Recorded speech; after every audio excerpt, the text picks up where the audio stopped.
ngomong. Assalamualaikum warahmatullahi wabarakatuh. Salam sejahtera semuanya. Hari ketiga.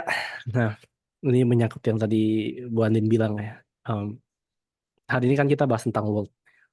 World sama power itu kenapa jadi pertama dan kedua itu menurutku menarik sih. Jadi Michael bahkan menaruh meta detailing itu di world. Maka salah satunya ya bisnis itu ultimately atau sebuah entrepreneurship ultimately itu tentang kinerja kok. Kalau nggak ada kinerja omong kosong lah. Kalau nggak ada profit, kalau nggak ada memproduksi sesuatu, itu omong kosong semua. Nah, maka menarik yang tadi Bu Andi bilang bahwa semua orang lebih banyak tahu daripada melakukan. Itu exactly yang saya rasakan. Makanya maunya dibuatnya mastermind habis ini. Habis ini bukan belajar lagi, tapi kita sama-sama belajar aplikasi. Aku rasa itu menjadi sesuatu yang lebih penting lah daripada kita cuma belajar ilmu. Karena kalau belajar ilmu doang, I think baca manualnya aja atau baca bukunya aja cukup. Nah, jadi hari ini kita masuk ke sana. Nah, sambil nunggu, ada yang mau ditanyakan kah? Kita tanya jawab dulu dah, biar enak. Sambil warming up. Ada yang mau ditanyakan kah? Tentang kemarin kita masuk power, entrepreneurship attitude. Hmm, Saya hanya guys, penasaran conversation. aja dari tadi kan ini kan ada work ya. Hmm, Jadi memang apa yang disampaikan Coach Irfan benar ya. Eh, apa Michael MH itu mengambil di squeeze benar-benar yang inti, kemudian hmm, pinggiran-pinggirannya atau supportingnya itu memang dia nggak banyak bahas ya. Oke, kalau untuk mengerti itu ya, memang perlu memahami apa yang membuat pemikiran itu yang diambil. Hampir semua hmm, begitu kelihatannya dalam setiap ya, setiap materi atau modul ataupun pattern yang dia buat. ya. Dan kesannya simple, kesannya sederhana, tapi ya itu intisarinya sebenarnya. Oh iya, Sehing- Sehingga sebenarnya konten itu nggak terlalu penting. Dalam artian gini, bukan iya. dibilang nggak penting bahwa kita nggak perlu punya, tapi itu sesuatu yang bisa kita cari sembari jalan. Kayak misalnya develop self knowledge, dia kan nggak bilang self knowledge-nya apa, karena aku pikir ya, ketika kita mau bisnis, self knowledge kita kan beda-beda. Tapi kalau kita Ya. hanya karena nggak punya self knowledge, lalu kalau kata tadi Bu Andin, belajar terus terus cari terus, itu juga nggak akan jalan kalau nggak punya self responsibility kan. Kalau kalau Hmm, self responsibility, kebetulan kita punya referensi yang sama tentang power zone. Um, iya. Tentang visi dan clear value. Visi kita tiap orang pasti beda-beda. Ada orang yang nyaman dengan satu perusahaan, ada orang yang nyamannya maunya 10 perusahaan, ada yang maunya 100, ada yang maunya 1000. Kita nggak tahu. Clear values. Secara struktur clear values itu jelas, intentions kan. Niat, prinsip-prinsip nilai-nilai penting. Tapi prinsip yang sama buat different people untuk orang yang berbeda pun pasti beda, nggak mungkin sama. Misalnya prinsipku adalah belajar. Prinsip belajarku dengan prinsip belajarnya Pak Riko pasti beda. Sama Bu Ani pasti beda. Walaupun saya yakin di sini semua orang yang mau belajar. Tapi prinsip belajarnya pasti beda. Boundaries di dalam menciptakan batasan-batasan juga kita beda. Misalnya waktu saya kerja di ekspor import, saya mau cari resmi. Yang resmi itu satu pun nggak ada zaman saya dulu. Makanya begitu kena kena pajak yang tidak untuk barang yang sebenarnya, PPN itu kenanya berkali-kali lipat. Padahal memang dari dulu sistemnya itu nggak ada yang resmi. Jadi pada saat itu nggak bisa ideal, memang nggak bisa masuk resmi. Semuanya pasti importir umum. Itu kan boundaries. Sedangkan ada orang-orang yang benar-benar kekeh sama boundariesnya, dia buka usaha sendiri untuk import. Gitu kan. Nah, itu Hmm, itu beda. Memberikan imbal balik misalnya. Ada pernah diminta bawain satu training, dibayarnya lumayan, tapi nanti ada imbal baliknya ya Pak buat kita-kita yang golin. Aku nggak mau. ya. Nah, menurutku personal boundaries itu udah nggak masuk akal. Daripada merugikan ya dan mendingan nggak usah, tapi ada yang mau. Nah itu kan mana yang kita mau terima, mana yang kita enggak, itu juga beda. Manage behavior di dalam setiap bisnis juga pasti beda-beda. Waktu saya menangani bisnis tambak udang sama saya menangani bisnis yang multinasional pasti beda behavior, nggak mungkin sama. Ya. Um, Learn unlearn apalagi. Ya. Semua pasti beda-beda, nggak mungkin sama. Maka di sini adalah sebenarnya kita yang kita pelajari essence-nya, sedangkan nanti pengembangannya kayaknya menurut saya Michael selalu memberikan kita core inti, terus pengembangannya terserah kita. Makanya Hmm. self responsibility-nya di bawah banget. Dan itu semua udah pasti ambiguity dan pasti ada resikonya sendiri-sendiri. Ya, maka menurutku ini satu modul yang sangat menginti. Sekali lagi kalau dibawain ke publik nggak akan bisa sesimpel ini. Iya, Kita bisa lebih paham karena kita udah punya background knowledge yang cukup di dalam neurosemantics iya, maupun dalam meta coaching. Dan kemungkinan di sini udah orang-orang yang sudah pernah punya bisnis, maka lebih mudah. Nah, mungkin buat Mbak Endang akan sedikit lebih challenge karena selama ini di corporate kan. Buat Mbak Rani mungkin sedikit lebih challenge. Tapi mostly kebanyakan dari kita tahu how business work kok. Kebanyakan. iya. Nah, kalau ngajarin orang-orang yang baru misalnya, ayo dong develop self knowledge, lu belajar sendiri dong. Dia pasti akan tanya belajar apa. Nah, disitulah kemampuan kita untuk memberikan konten itu jadi penting. Ya, misalnya belajar, bisnis kan sebenarnya cuma 5. Creating product atau manufacturing. Habis itu pasti finance, marketing, sales, sama recruitment. Udah itu aja kan. Jadi operations, finance, marketing, sales, sama recruitment. Basisnya kan cuma itu semua bisnis. Nah, dan melihat semua konten kalau kita simplify bisnis lagi. Bisnis disebut apa? Tentang memberikan value. Ya, definisi yang di awal yang kita bilang adalah saya memberikan sebuah value di mana orang-orang rela untuk bayar dan bayaran mereka itu sesuai dengan ekspektasi yang mereka mau, sesuai dengan kebutuhan mereka. Buat saya juga itu profitnya bisa membuat saya sustain untuk bisnisnya jalan terus. Core-nya kan itu intinya. Hmm. Sehingga kalau ditanya mau belajar apa ya masing-masing lah. Bisa belajar secara formal. Kebetulan karena saya beruntung saya bisa belajar secara formal, ngambil MBA, ngambil leadership, ngambil marketing. Kebetulan saya beruntung kerjanya di marketing Indonesia, jadi ngerti tentang marketing. Kebetulan masuknya perusahaan keluarga, di mana perusahaan keluarga itu saya nanganin semuanya dari mulai rekrutmen sampai pajak. Nah, itu kan jadi background knowledge kita masing-masing. Iya. Nah, sehingga kalau diajari misalnya Pak Riko atau Bu Andin atau Pak Andre mau ngajarin ini lagi, pasti cara ngajarinnya juga udah pasti beda. Karena background knowledge udah pasti beda-beda. Dan gak ada yang benar, gak ada yang salah. Ini cuma essence-essence aja. Nah, makanya Jadi bisnis konteks di, jenis. Mhm, oke, Konten berat. kon mhm. Ya, Bu silakan Andit Pak mau Riko. nanya, silakan Bu Andit. yang Hah? Jadi, kon Bu Andit, silakan Bu Andit. ya, Bu Andit. makasih Pak Riko. Konten tadi boleh di-review lagi di bagian mana ya? Yang mana? Yang mana Yang nih bukan? konten tadi itu di Mau stage bisnis itu apa kemarin aja? itu di konten di stage berapa ya Oh, itu belum kita kontennya? bahas. Itu hari ini kita bahas. Tenang aja. Oh, pantesan. Kok kayaknya aku cari-cari contekannya Iya, kok iya. nggak ada gitu. Itu hari ini kita bahas Ya. how to build a great company hari ini.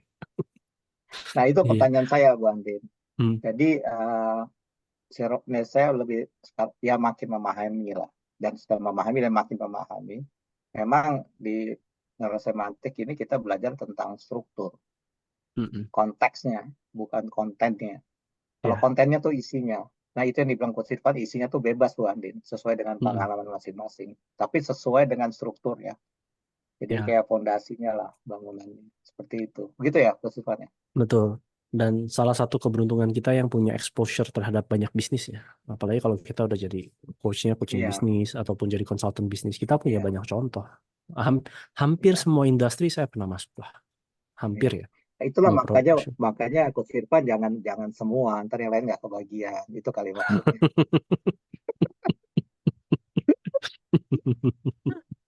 Ya, bisa jadi Oke, hampir semua. oke, lanjut, Ya, lanjut, lanjut.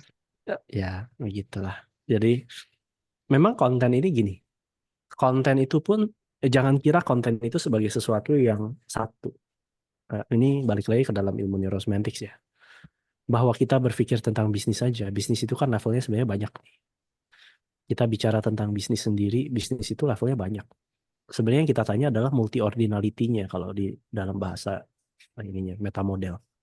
Multi ordinal artinya bisnis itu punya banyak sekali fasetnya, banyak sekali layer-layernya. Bisnis di level 1 mungkin adalah sekedar orang yang hanya menjual untuk dapat laba. Mungkin itu bisnis level 1. Tapi ada juga orang yang berbisnis atas bisnis. Ada kan?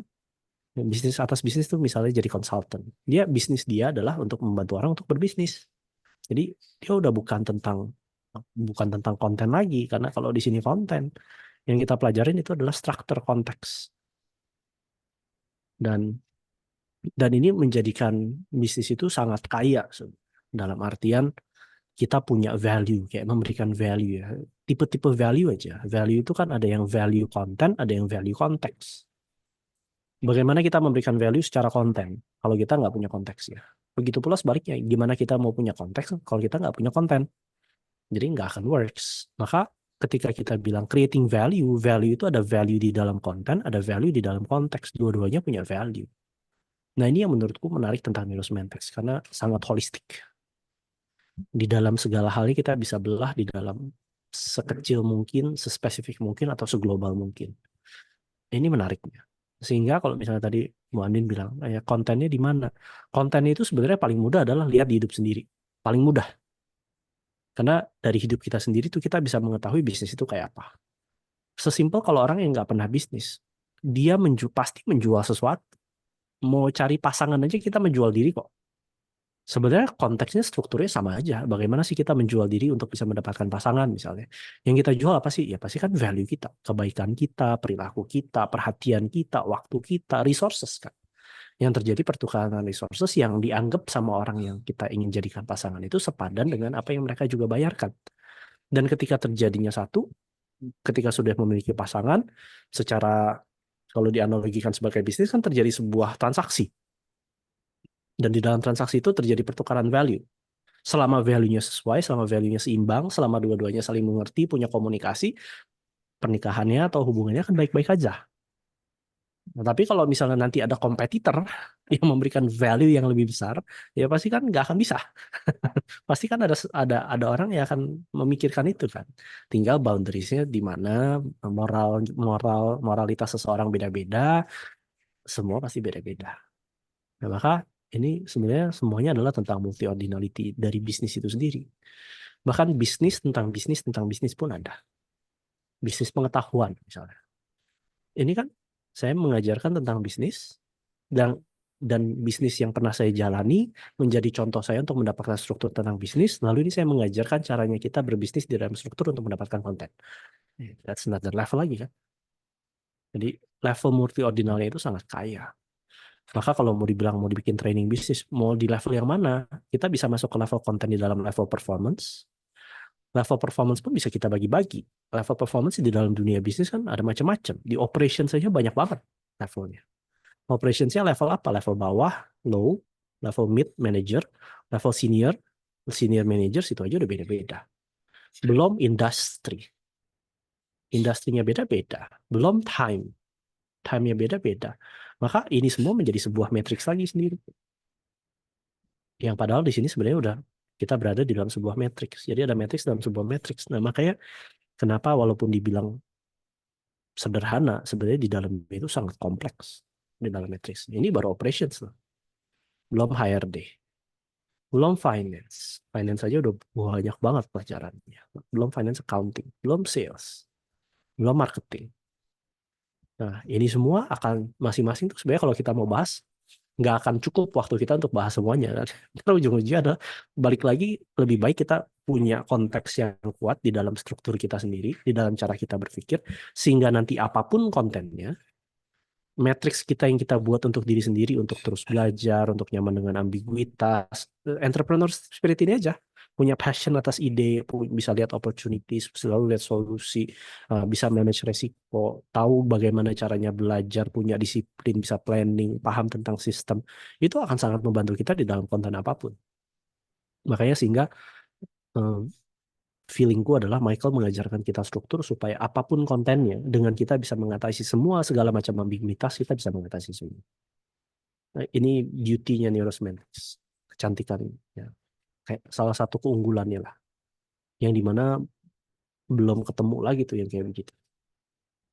Sedangkan kalau belajar konten banyak, buku-buku bisnis yang dibaca tuh banyak, bisa dibaca, mau dengerin dari podcast, mau nonton dari YouTube, mau lihat dari summary-nya, mau di Blinkist, mau di apa, banyak sekali tuh sih. Dan itu nggak akan pernah ada habis-habisnya. Nah jadi ya begitulah menariknya bisnis jenius. Nah ciri-cirinya apa? Flow. Dalam semua bisnis yang kita mau jalankan ataupun tantangan yang kita hadapi, kita bisa nge-flow nggak? Kalau kita bisa flow, fine. Mau apapun tantangannya bisa kita hadapi. Nah, ini menariknya. Nah, begitu Bu Andin. Terjawab Pak. Hai Pak Dan, selamat malam. Malam, Welcome. Mas Irfan, Pak Riko, Bu Ya. Adit, Kak Arlin. Ya, malam. Begitu. Oh, Pak Andre. Ada Pak Andre juga ya. Nih, Pak Andre awet Nah, muda nih. oh udah pasti. Kalau enggak, enggak laku dia. Ya Pak Andre ya. Itu kan value itu namanya. Gitu ya. Oke deh. Nah, di dalam Matrix World, kita kan masuk ke dalam Matrix World nih. Pernah nggak dipikirin, kita itu sebenarnya bergerak di dalam industri apa sih? World, dunia apa yang sedang kita jalani saat ini? Bahkan, apakah ini dunia yang kita ingin lakukan? Dalam artian, ketika kita berbisnis, apapun bisnisnya, melakukan sesuatu untuk mendapatkan pendapatan, apakah ini sesuatu yang kita inginkan? Apakah ini sudah sesuai dengan disposisi kita, kemampuan kita? Apakah ini sesuai dengan apa yang kita miliki di dalam singularity kita? Dari talent, dari skill, passion, dan bahkan ada profit potential di sini. Itu udah sesuai belum? Kalau memang belum sesuai, sebenarnya kita bisa menciptakan singularity itu sendiri di dalam bisnis apapun yang sedang kita geluti saat ini. Mau itu sesuai mau enggak, balik lagi, dunia itu kan masih bentuknya di dalam matriks kita sendiri, masih bentuknya adalah pemikiran kita sendiri. Maka kita bisa punya pilihan untuk benar-benar menyukai, passionate about bisnis apapun yang sedang kita jalani. Bahkan kemarin saya baru ngobrol sama temen, ternyata bisnis yang long lasting itu adalah, dan bisnis yang menguntungkan itu adalah kebanyakan bisnis yang ngebosenin. Bukan bisnis yang wah-wah keren-keren. Bisnis yang ngebosenin tuh kayak apa? Laundry. Jangan salah, laundry itu ternyata enak loh bisnisnya. Dan itu bisnis yang bahkan bisa dibilang selama manusia pakai baju kita butuh laundry kok. Ya kan? Jualan air mineral, jual gas, jadi agen gas, jangan salah. Itu bisnis membosankan tapi bisa diukur punya, walaupun mungkin nggak bisa kita scale up sampai 100 cabang ya. Kalaupun mau mungkin akan butuh effort yang sangat besar. Tapi itu bisnis yang boring, tapi kita punya pilihan kok. Saya kemarin ketemu sama teman lama, dulu kerja sama saya. Ayahnya itu punya bengkel Ahas Honda. Bengkel Ahas Honda satu di dekat rumah istri saya. Dan sekarang karena orang tuanya sudah nggak ada, dia yang meneruskan. Dia happy-happy aja tuh. Jaga bengkel tiap hari, kerjanya cuma ngeliatin orang datang motor, benerin, ganti oli. Tapi dia happy-happy aja. Dan nggak kekurangan juga. Dan itu sebuah bisnis, itu pilihan.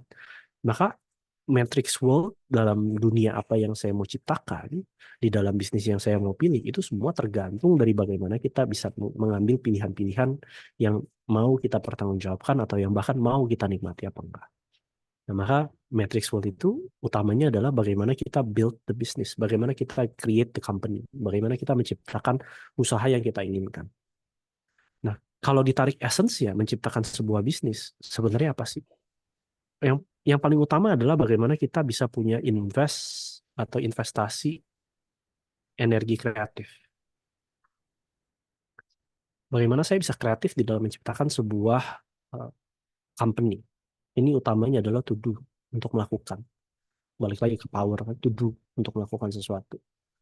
Dan kalau misalnya ini menciptakan sebuah produk dari 12 macam produk yang kemarin, kalau saya sudah bisa menciptakan ini, energi kreatif saya dulu untuk menciptakan sebuah produk, berikutnya to make a company untuk apa sih? Ya communicate. Dikasih tahu ke orang. Kalau nggak ada orang yang tahu tentang produk kita juga pasti nggak ada yang mau beli. Communicate ke orang-orang, ke masyarakat luas, ke orang lain. Mau neurosemantik sebagus apa, tapi kalau nggak ada yang tahu, kita nggak koar-koar, kita nggak bilang bahwa kita yang paling bagus, kita yang paling advance, kita yang paling tinggi, nggak akan ada orang yang mau belajar. Apalagi kalau misalnya kita mengkomunikasikan ke orang itu berbeda dengan apa yang diajarkan. Nah, makanya apply to self, being professional, ethical, itu sangat penting dalam neurosemantics. Maka Michael biasa akan sangat marah ketika dia ketemu neurosemantics yang unethical. Itu marahnya Michael itu baru pertama kali saya lihat. Oh, ada yang kayak gitu. Jadi hati-hati Bahkan ketika kita komunikasikan, kalau misalnya kita nggak punya skill atau kita nggak punya integrity, ini akan jadi sangat bahaya. Makanya dimulai dari diri sendiri kan, communicate. Tujuannya apa? To serve the needs, menservis kebutuhan orang. Kita bisa communicate, tapi kalau nggak ada kebutuhan juga nggak akan bisa kita jual. Kalau kita nggak memberikan produk kita untuk memenuhi kebutuhan orang lain, kita nggak service their needs, mereka juga nggak akan mau beli. Saya bisa keluar-keluar bahwa pen saya adalah pen yang paling bagus. Tapi sekarang kebanyakan orang udah nggak pakai pen, pakai ngetik, pakai keyboard. Mereka carinya keyboard bagus, bukan carinya pen bagus. So, menservis kebutuhan orang lain. Dan ketika kita menservis, yang kita lakukan sebenarnya apa? Selling, menjual, dan marketing kan. Ini utamanya kan. Selling itu adalah the act untuk menjual. Marketing itu adalah untuk memasukkan produk kita ke dalam pasar. Nah, maka ketika kita sudah masuk ke dalam selling dan marketing, yang bisa kita lakukan sebagai orang yang mau menciptakan bisnis apa? Ya mengendalikan diri. Mengendalikan diri, mengendalikan proses, mengendalikan orang lain atau pegawai. Kalau misalnya memang ini adalah suatu pekerjaan yang membutuhkan orang lain, mengendalikan itu semua. Nah, setelah itu baru masuk ke technical.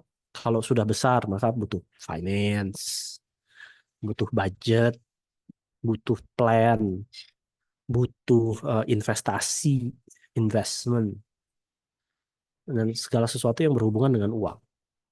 Kalau bisnis yang sifatnya masih personal, solopreneur, mungkin pembahasan uang itu nggak akan terlalu besar.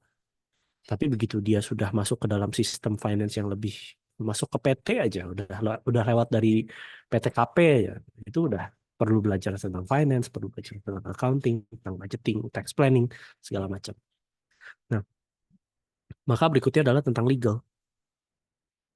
legalitas, tentang haki, tentang bikin PT, tentang segala macam dah legalitas. Kalau dulu waktu aku kerjanya di import SNI, kalau di makanan atau di obat-obatan ya di BPOM. Kalau ini tentang sebagai trainer berarti BNSP. Nah, legal aja yang perlu diatur. Nah, berikutnya adalah adaptasi tren. Nah, baru terakhir working with others. Untuk besar, untuk scale up, pasti kita perlu work with others dengan orang lain. Nah, ini facet-facet atau dimensi-dimensi dalam bisnis. Ini yang menyebabkan tadi aku bilang bisnis itu ternyata multi-ordinal, sehingga banyak sekali yang perlu kita lakukan di dalam creating sebuah company atau creating bisnis. Nah, rahasianya apa? Rahasianya adalah value. Semakin besar value yang kita kasih, semakin mudah kita melakukan ini semua. Semakin kita memahami tentang value apa yang bisa kita kasih, semakin kita bisa jadi kreatif. Bukan hanya value, tapi kita perlu working with others. Kita perlu orang. Orang ini artinya kita perlu belajar untuk mencari dan merekrut orang-orang yang tepat dan juga memecat orang-orang yang nggak tepat. Salah satu kesalahan saya dulu waktu di pabrik adalah saya nggak pecat orang-orang yang nggak tepat. Karena kebanyakan orang titipan. Jadi nggak bisa dipecat-pecatin. Itu sangat nggak baik untuk di dalam bisnisnya. Dan berikutnya adalah tentang bagaimana kita memahami tentang ekonomi. Ekonomi ini artinya apa? Ya memahami dunia luar. Tren, supplier, customer, bagaimana kita engage dengan konsultan, bagaimana kita engage dengan coach. Rahasianya cuma 3 ini aja. Bahwa saya berada di dalam sebuah bisnis untuk memberikan value buat orang-orang, dan value itu akan dibayarkan oleh orang-orang itu kepada saya, dan apa yang dibayarkan kepada saya itu sesuai dengan ekspektasi dan kebutuhannya, sehingga ekonomi orang itu juga tercapai, ekonomi saya juga tercapai, maka bisnis saya bisa berjalan terus. Nah, dengan begitu ini cuma bisnis is very simple. Ini 3 rahasia bisnis. Mau bisnis apapun kalau bisa melewati ini semua pasti akan sukses.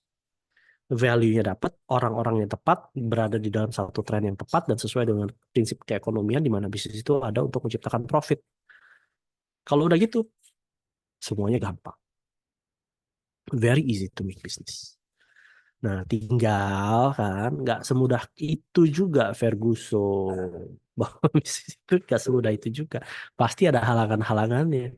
Nah, halangan-halangannya apa? Banyak halangan-halangannya. Dan utamanya halangan-halangannya itu pasti beradanya dari dalam diri sendiri. Halangannya adalah loss of vision. Nggak punya visi. Nggak punya tujuan. Tujuannya nggak clear, tujuannya nggak jelas. Atau bisnis hanya cuma mau cari uang aja. Pengalaman saya bisnis yang hanya mau cari uang aja itu nggak akan tahan lama aja. Nggak bisa bisnis gitu. Rasa takut. Worst case scenario thinking. Stress. Insecure. Ada tekanan, stress, pressure. Ada juga nggak punya skill, nggak punya kemampuan untuk menjual, nggak punya kemampuan untuk komunikasi, nggak punya kemampuan untuk bisa persuasi, nggak memberikan waktu yang cukup, nggak ada energi, nggak punya energi yang cukup untuk mengatasi, nggak berani berkonflik, nggak berani untuk konfrontasi, nggak bisa menjual, apalagi takut kritikan, atau bahkan sombong, merasa paling hebat, merasa paling nyaman, kayak Kodak aja gitu kan, mati. Nah, untuk kita bisa mengatasi ini semua apa? Nah, kita punya banyak resources nih di Neurosemantics. Resources kita apa aja coba? Pattern di APG apa yang bisa kita pakai untuk melawan ini semua coba?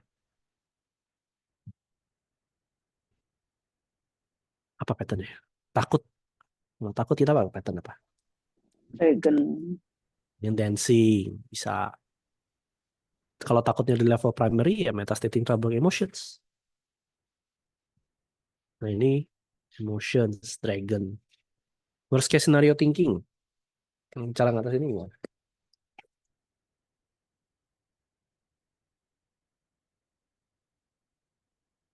And drop Sekalian. through.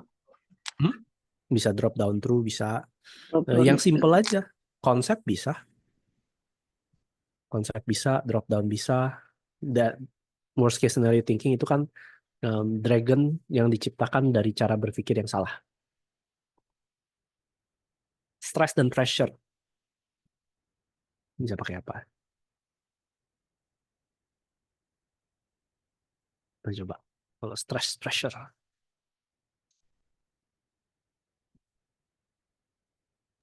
Self-esteem. Self-esteem bisa. Di NS ada pressure, ada pattern namanya presence. Presence of Apa? mind under pressure. Presence of mind. Presence of mind. Presence of mind. Yang paling simple apa? Power zone. Paling Ya, simple power untuk zone. menangani stres, punya batasan. Dan kalau power zone diambil yang lebih mendasar lagi apa? Kemampuan untuk meaning making, ownership of meaning making power, itu juga ada patternnya. Insecurity sudah pasti self-esteem. Kalau nggak punya skills, Mind to muscle. mind muscle, atau bring pleasure, nggak punya waktu, nggak punya waktu. Ini udah pasti konsep. Waktu is a konsep. Nggak punya energi. Bisa pakai apa tuh? Kalau di APG.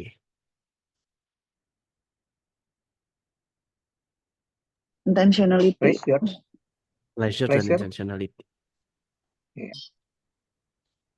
Ini sekalian menjadi obat buat kita ya, kalau misalnya kita dalam satu bisnis nggak ada energinya, ya udah jalanin aja intentionality, jalanin aja pressure. Atau kalau mau yang lebih advance, core questions. Itu lebih advance. Finding your core questions itu akan menciptakan energi. Nggak berani berkonflik. Ini pasti konsep. Dan pasti ini tentang communication. Takut kritik. Self-esteem. Self-esteem. Ini udah pasti. Atau uninsultability yang lebih advance. Uninsultability. Sombong. Sombong. Sombong. Orang sombong itu biasa gimana? Self-esteem. Iya, dia biasa insecure. Makanya self-esteem. Sombong. Bisa jadi kalau dia trauma berarti dragon. Atau bisa pakai timeline. Sih? Maka sebenarnya nggak ada alasan untuk kita yang udah pernah belajar neurosemantics itu nggak bisa berbisnis. Nggak ada alasan sama sekali. Kita bisa. Tinggal mau apa enggak. Bahkan kalau dibilang mau fokus atau mau menciptakan sesuatu yang baru, nggak bisa melakukan sesuatu. Kebanyakan kadang-kadang yang jadi problem adalah mau cepat-cepat bisa. Mau cepat-cepat bisa. Jadi Maunya tuh instan. Nah, which is nggak ada tuh. Yang instan itu kalau di NS nggak akan masuk ya. Karena di Inside Out Well saja diajarin bahwa untuk membangun kekayaan itu kita perlu membangunnya secara pelan-pelan. It takes about 10 years, butuh 10 tahun. Yang dimana kalau masuk ke dalam dunia pasar tuh untuk jualan nggak seksi banget tuh. Mau kaya, orang mau kaya cepet, ini mau kaya disuruh 10 tahun. Intinya kaya adalah bagaimana kita bisa absorb, tenggelam di dalam suatu aktivitas yang kita sukai dan sangat kita sukai, sampai kita bersedia untuk investasi waktu, tenaga, dan uang untuk mempelajarinya sampai kita benar-benar jago, dan di situ adalah sesuatu yang orang-orang mau bayar, baru bisa kaya. Nah, jadi bagaimana kita bisa melakukan itu, sebenarnya kita udah punya semuanya. Nah, kalau ini udah balik lagi ke tentang kita sendiri, dan di dalam kita menciptakan diri kita sebagai seorang businessman, utamanya ada 3 dimensi yang perlu kita miliki. Yang pertama itu sebagai seorang leader. Sebagai seorang leader, artinya kita apa? Dia menciptakan visi. Ini sama berlakunya untuk kita mau bisnis sendiri, ataupun berada di dalam perusahaan, atau kita mau coaching bisnis, atau mau jadi konsultan bisnis. Utamanya, pertama pasti tentang leadernya. Bagaimana dia tentang visinya. Dia pasti menciptakan direction. Dia pasti yang menyelaraskan. Dia pasti yang memberikan makna. Dia pasti yang empowering people. Leader. Dan managerial. Managers. Nah, managers ini adalah orang-orang yang bukan divisi, tapi orang-orang yang di organisasi. Nah, banyak salah yang suka terjadi adalah ketika saya menjadi seorang leader, saya masuknya ke organisasi. Atau orang-orang yang nggak punya, yang organisasinya kuat, ketika dinaikkan menjadi seorang leader, dia nggak bisa menciptakan sebuah visi. Nah, ini banyak terjadi. Makanya di sini yang perlu dipahami adalah Peter Principle, bahwa setiap dari kita itu selalu naik ke level inkompetensi. Kita selalu naik ke level di mana kita nggak punya kemampuan. Makanya nyaman dengan ketidakpastian. Nyaman dengan ketidakmampuan kita sendiri itu jadi salah satu kunci untuk kita bisa menjadi seorang leader yang baik. Kalau kita nggak punya itu, begitu kita merasa bahwa kok aku nggak bisa ya, kok aku ternyata nggak bisa. Yang terjadi apa ya? Kalau nggak kabur, avoidance. Kalau dia merasa insecure, dia jadi galak dan menekan. Merasa bahwa dengan caranya dia yang selama ini berhasil bisa mendapatkan satu hasil yang berbeda. Which is nggak mungkin. Nah, maka menjadi leader, menjadi manager. Kalau manager itu adalah bagaimana membawa dari sebuah vision menjadi sebuah perilaku. Exactnya seperti apa. Karena managerial leadership itu adalah bagaimana kita menciptakan dari visi masuknya ke misi. Ini walaupun di mana-mana suka terbalik-terbalik ya, tapi vision is a leader, mission mencapai misi itu adalah tugasnya manager. Dan bagaimana dari visi itu menjadi sebuah action. Maka kalau leader global, managers itu perlu detail. Nggak bisa manajer yang global. Kalau leaders itu opsional, manajer itu pasti perlu prosedural. Maka ini jadi satu sinergi lagi kan. Jadi membangun sebuah company yang baik itu pasti dari sinergi kedua metaprogram itu. Metaprogram yang kadang-kadang mungkin bertolak belakang, tapi bagaimana disinergikan. Manajerial juga pasti adalah bagaimana dia mengaktualisasikan. So manager itu levelnya adalah bagaimana namanya manager. Levelnya adalah bagaimana dia mengatur. Dan yang diatur siapa? Yang diatur itu adalah pekerja. Nah, pekerja ini adalah orang-orang yang beraksi. So, ini action level. Jadi kalau leader itu why, manager itu tugasnya adalah sinergi antara why dan action. Nggak bisa enggak. Nah, kalau pekerja itu adalah mereka yang benar-benar doing all the action. Melakukan apa yang benar-benar perlu dilakukan. Pekerja itu adalah mereka yang menciptakan performanya, mereka yang bersinggungan dengan orang-orang, mereka yang bersinggungan dengan customer, mereka yang deliver the customer, mereka yang paling cepat dapat feedback. Nah, ini 3 level employment. Kalau itu bisnisnya, ini adalah tentang orangnya nih. Employment. Ini level-levelnya ada di sini. Nah, gimana kalau kita mau bisnis sendiri? Kalau kita mau bisnis sendiri, kita perlu dengan jelas membedakan yang mana saya sebagai leader, mana saya sebagai manajer, mana sebagai pekerja. Nah, ambil contoh simpel lah, dan yang paling baru nih, projectku untuk bikin satu website. Punya vision. Tapi kalau saya cuma visi doang ya jadi dreamer kan. bisa manage. Saya bikin timetable, saya bikin apa yang perlu dilakukan. Tapi kalau nggak dikerjain, siapa yang ngerjain? Ya kerjainnya sendiri. Kalau saya nggak turun jadi pekerja juga, siapa yang mau beresin? Nggak mungkin. Tapi ketika saya mengerjakan sesuatu, saya nggak bisa stay di dalam level cuma action. Karena kalau misalnya saya stay di level action dan visinya hilang, actionnya bisa kemana-mana, akhirnya jadi sidetrack. Begitu pula sebaliknya, nggak bisa divisi yang hanya visi-visi aja tapi nggak dilakukan. Karena bisnis is ultimately, utamanya di dalam menjadi sebuah bisnis atau menjadi sebuah perusahaan adalah kinerjanya. Maka nggak tepat juga kalau misalnya dibilang NS itu nggak praktis. Enggak. NS itu very practical. Sangat praktis untuk bisa dikerjakan. Selama mau turun ke levelnya level action. Karena kebanyakan kelemahanku lah ya. Kelemahanku adalah bekerjanya tuh di levelnya otak.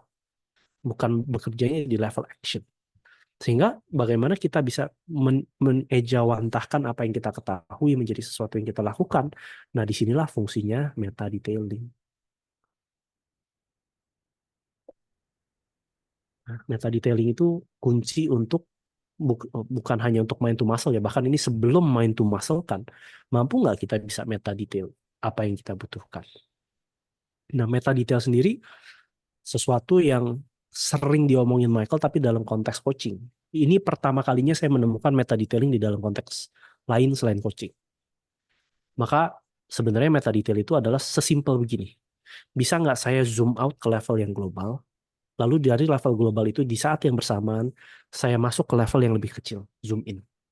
Dan ketika saya sudah selesai di zoom in-nya, di level yang kecil jadi pekerjanya, bisa nggak saya naik lagi ke level yang sifatnya visioner lagi. Dan bagaimana memanage keduanya antara visi dan action secara bersamaan. Bagaimana saya bisa masuk ke dalam level yang lebih besar global dan masuk ke level yang detail di saat yang bersamaan. Nah, ini fungsinya meta detailing. Sampai sini dulu deh. Ada yang mau ditanya? Silakan Pak. Iya, kan buat melakukan itu kan kita butuh waktu ya, Coach ya. Hmm. Jadi kita dibatasi oleh waktu, kemudian kita juga dibatasi oleh apa? Tadi peran-peran tadi ya, sebagai leader, manajer atau pekerja kan. Hmm. Terus yang akan jadi isu adalah tentang prioritas. Nah, mana prioritasnya? Eh, Kadang ya kalau self bisnis ya, bisnis diri sendiri kan, itu mungkin ada pekerjaan yang bisa kita delegasikan gitu kan, ada juga yang mungkin kita akan kerjakan sendiri seperti itu kan. Nah, pertanyaan saya, stage-nya itu seperti apa tuh ya? Kita mau artinya dari mulai kan, bisnis kan dari nol kan akan meningkat nih. Kemudian stage-nya kan sebenarnya kan ketika yang idealnya tuh kalau udah besar ya kita visionernya, leadernya lah, semua kan udah otomatis ya kan itu teorinya kayak gitu. Nah, cuman untuk ngatur ritme stage itu kemudian beralih stage, kemudian kita mengambil prioritas itu seperti apa tuh tekniknya, Coach Irfan? Nah, ini nggak ada di NS nih. Kalau ditanya teknisnya kayak apa, nggak ada di NS. Ini dapatnya dari Michael Gerber punya image. Selalu pasti mulai levelnya action. Nggak mungkin kita mulainya dari level-level yang managing dulu. Belum ada yang mau di-manage kok. Bahkan ini juga selaras sama Josh Kaufman punya personal MBA. Dia bilang gini, ketika kita mau ngerjain sesuatu, kebanyakan orang itu maunya yang bagus-bagusnya dulu. Maunya visi-visi besarnya dulu. Tanpa memahami pekerjaannya atau tanpa mengerjakan sesuatunya itu seolah-olah pengen cepat bisa mengerjakan sesuatu tanpa memahami apa yang dikerjakan. Contoh simpel begini. Saya punya satu ide untuk bikin bisnis kaos, gitu. Namanya kaos positif. Nah, kan pengennya gara-gara humanistic psychology, pengennya punya brand namanya kaos positif. Kaosnya tuh isinya tentang kata-kata yang bagus, kata-kata yang quote-quote yang menarik-menarik. Visinya apa? Oh, bisa memberkati orang-orang ketika mereka pakai kaosku.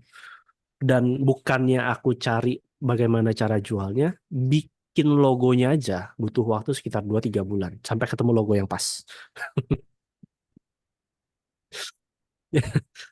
Udah itu mikirin mau nama, mau mikirin website, mau mikirin bikin Instagramnya lagi terus sempat bikin tapi akhirnya ya udahlah harus dipakai. Mikirin itu aja kagak mulai-mulai, kagak jalan-jalan. Sampai sekarang udah ada loh bisnis itu. Namanya kaos kata ya, apa-apa gitu. Isinya kata-kata aja gitu. Exactly apa yang saya mau bikin dari kaos positif. Exactly itu. Maka sebenarnya kan paling gampang apa sih? Ya elah tinggal cari ke sini siapa yang bisa sablonin pre-order sistemnya, bisa jual apa enggak. Toh sebelumnya waktu jual kaos waktu pandemi kan semua yang ikut bayar member Meta Coach Foundation dapat kaos itu kan sebenarnya udah dapat suppliernya. Udah tinggal dikerjain aja tuh. Tapi hanya karena visinya besar, maunya itu bisa memperkerjakan orang, mikirin kalau punya pabrik, cari pabriknya tuh kayak begini, nanti orang yang mau kagak jalan-jalan. Padahal bisnis is ultimately is about the actions. Jadi kalau mau ditanya levelnya dari mana, kalau menurut si Michael Egerber adalah mulainya dari bawah. Tapi jangan salah, mulai dari bawah itu masih setengahnya. Karena mulai dari bawah itu berikutnya adalah building framework. Nah ini masuk ke good to great. Good to great itu kan build to last itu kan pertama pasti set the framework. Ini langsung dibuat skemanya aja ya. Skemanya itu pasti lebih mudah untuk dipahami daripada cuma tulisan-tulisan. Nah, ketika saya mau membuat sebuah usaha, anggaplah sebuah perusahaan ya, usaha lah, nggak usah perusahaan. Karena kan belum tentu perusahaan itu rame orang. Yang pertama itu pasti build, action. Action untuk apa? Untuk ciptakan produk. Pertama pasti build. Dan ini kenapa? Setidaknya ketika saya melakukan ini, saya sudah perlu punya goal, tujuan. Kalau kita pakai waveform outcome, ya kan? Dan waveform outcome ini juga pasti di-drive dengan kemampuan kita untuk bisa berpikir. Jadi background knowledge. Background knowledge, kemampuan kita berpikir. Berpikirnya semakin baik, semakin bagus. Berpikir untuk apa? Untuk kita masuk ke dalam core. Siapa kita? Masuknya ke dalam core kita. Nah, di dalam core-nya apa? Establish kita punya meta place. Di dalamnya juga pasti ada intentionality. Di dalamnya ada kita punya belief. Di dalamnya kita punya references untuk ilmu-ilmu yang kita mau pakai. Di dalamnya juga pasti ada purpose, tujuan-tujuan yang kita ingin capai, ada dan macam-macam, ada decision dan segala macam. Ini level meta lah. Ini the meta place kita kan. Dan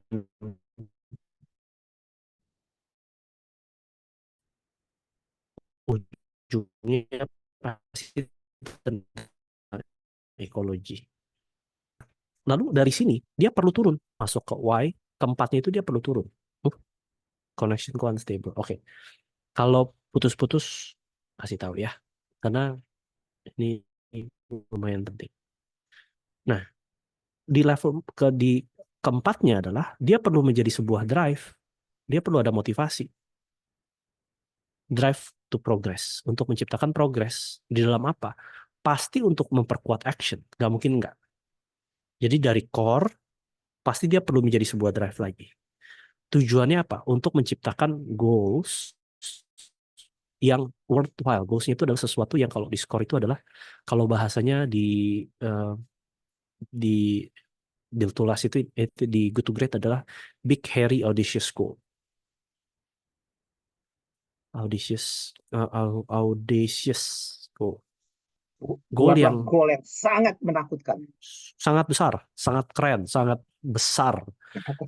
Makanya kan kalau di WFO kita tanyakan, what is the greatest thing that you want to achieve within the session that will make a difference in your life? Itu big, hairy, audacious goals. Jadi goal yang tadinya di awal diperbesar, jangan dibuat kecil. Kalau dibuat kecil nggak akan jalan-jalan. Nah, lalu ketika kita punya goal, yang berikutnya kita perlu ciptakan apa? Disiplin. Di dalam melakukan action ini, yang paling penting itu disiplinnya. Kalau kita nggak punya disiplin, percuma. Nah, kalau ini bentuknya sebuah company, disiplin itu akan jadi culture. Dan ketika sudah jadi culture dan ini menjadi sebuah disiplin, otomatis momentumnya akan jalan. Maka kita perlu menjaga momentum. Momentum to drive forward menuju goal.